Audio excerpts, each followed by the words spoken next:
अस्सलाम वालेकुम। आपको हमारे चैनल पर खुश आमदीद कहता हूँ।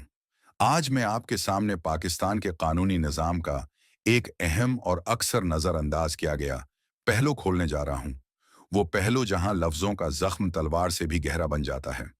हम बात कर रहे हैं पाकिस्तान पेनल कोड के सेक्शन 503 ता सेक्शन 506, जिनका ताल्लुक है धमकी देने यानी क्रिमिनल इंटिमिडेशन से। ये कोई मजाक नहीं है। ये वो कानून है जो धमकी देने वालों को सजा देता है जो आपकी इज्जत, माल और जान की हिफाजत करता है उन लोगों से जो सिर्फ अल्फाज नहीं बल्कि खौफ की जबान इस्तेमाल करते हैं।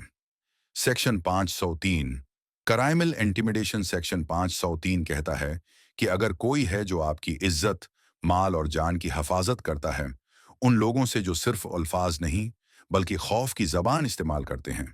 शख्स किसी दूसरे शख्स को किसी भी नुकसान की धमकी देता है, जैसे जान से मारने की, माल छीनने की या इज्जत खराब करने की, और ये धमकी इस नियत से देता है कि दूसरा शख्स कोई काम करने या ना करने पर मजबूर हो जाए, तो ये क्रिमिनल इंटिमिडेशन कहलाता है।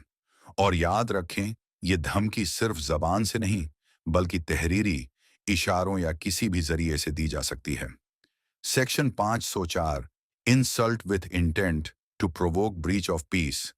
ये सेक्शन उन लोगों के लिए है जो किसी की तौहीन करते हैं इस इरादे से कि सामने वाला गुस्से में आकर रद्दअमल दे और अमन व अमान खराब हो। याद रखिए, एक गुस्सा दिलाने वाला लफ्ज भी कानून में आग लगा सकता है। Section 505 statements conducing to public mischief. Section 505 उस वक्त लागू होता है जब आपका लफ्ज अवाम को भड़काता है। अगर आप मीडिया, सोशल मीडिया या जलसे में कुछ ऐसा कहते हैं जो लोगों में फसाद पैदा करे, जैसे कि फौज, फरका वाराना मामलात या हुकूमत के खिलाफ उकसाना, तो ये एक काबिल सजा जुर्म है।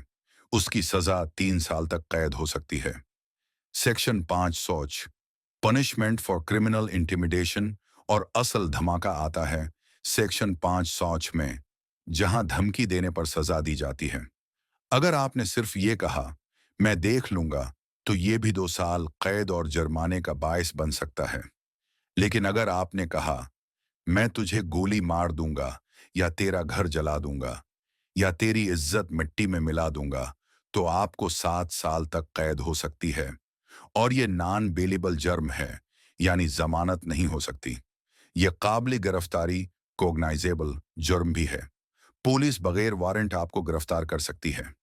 अहम पैगाम, आम लोग समझते हैं कि धमकी सिर्फ लफ्ज होती है, लेकिन कानून के लिए ये एक फौजदारी जुर्म है जिसका रिकॉर्ड आपकी जिंदगी भर का दाग बन सकता है।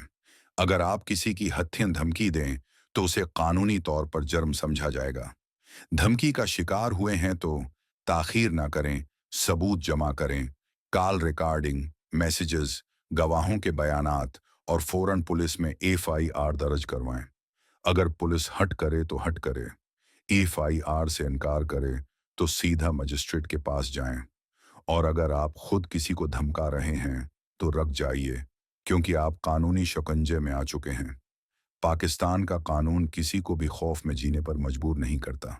हर शहरी के पास इज्जत और अमन से जीने का हक है, और वो हक कोई भी आपसे छीन नहीं सकता। ये थे सेक्शंस 503, 504, 505 और 506। सिर्फ कानूनी नंबर नहीं बल्कि आपके तहफ़्फ़ुज़ की दीवारें हैं। उन्हें जानें, समझें और अगर ज़रूरत हो तो उनका सहारा लीजिए। फिर मिलेंगे एक नए कानूनी मसले के साथ। अल्लाह हाफ़िज़।